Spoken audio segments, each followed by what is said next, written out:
ایک بار کا ذکر ہے کہ عید کے روز حضور پاک صلی اللہ علیہ وآلہ وسلم گھر سے مسجد کی طرف تشریف لانے لگے کہ راستے میں آپ صلی اللہ علیہ وآلہ وسلم نے کچھ بچوں کو کھیلتے دیکھا۔ انہوں نے اچھے کپڑے پہنے ہوئے تھے۔ بچوں نے سلام عرض کیا تو نبی صلی اللہ علیہ وسلم نے جواب ارشاد فرمایا۔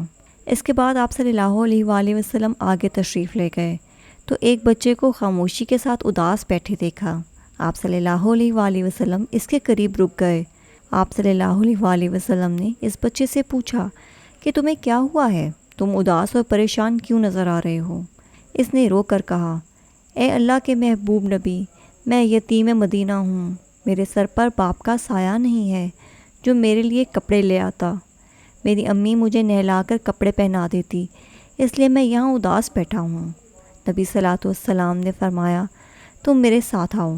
آپ صلی اللہ علیہ وآلہ وسلم اسے لے کر واپس اپنے گھر تشریف لائے اور سیدہ عائشہ صدیقہ رضی اللہ تعالیٰ عنہا سے فرمایا، حمیرہ۔ انہوں نے عرض کیا، لبیک یا رسول اللہ۔ آپ صلی اللہ علیہ وآلہ وسلم نے فرمایا، اس بچے کو نہلا دو۔ چنانچہ اسے نہلا دیا گیا۔ اتنے میں نبی کریم صلی اللہ علیہ وآلہ وسلم نے اپنی چادر کے 2 ٹکڑے کر دیے۔ کپڑے کا ایک ٹکڑا اسے تہبند کی طرح باندھ دیا اور دوسرا اس کے بدن پر لپیٹ دیا۔ پھر اس کے سر پر تیل لگا کر کنگھی کی گئی، حتیٰ کہ جب وہ بچہ تیار ہو گیا اور نبی صلی اللہ علیہ وسلم کے ساتھ چلنے لگا تو نبی صلی اللہ علیہ وسلم نیچے بیٹھ گئے اور اس بچے کو فرمایا، آج تو پیدل چل کر مسجد میں نہیں جائے گا بلکہ میرے نبوت والے کندھوں پر سوار ہو کر جائے گا۔ اور پھر آپ صلی اللہ علیہ وآلہ وسلم نے اس بچے کو اپنے کندھوں پر سوار کر لیا اور اسی حالت میں اسی گلی میں تشریف لے آئے جہاں بچے کھیل رہے تھے۔ جب بچوں نے یہ معاملہ دیکھا تو وہ رو رو کر کہنے لگے، کاش ہم بھی یتیم ہوتے اور آج ہمیں بھی نبی کریم صلی اللہ علیہ وآلہ وسلم کے نبوت والے کندھوں پر سوار ہونے کا شرف حاصل ہوتا۔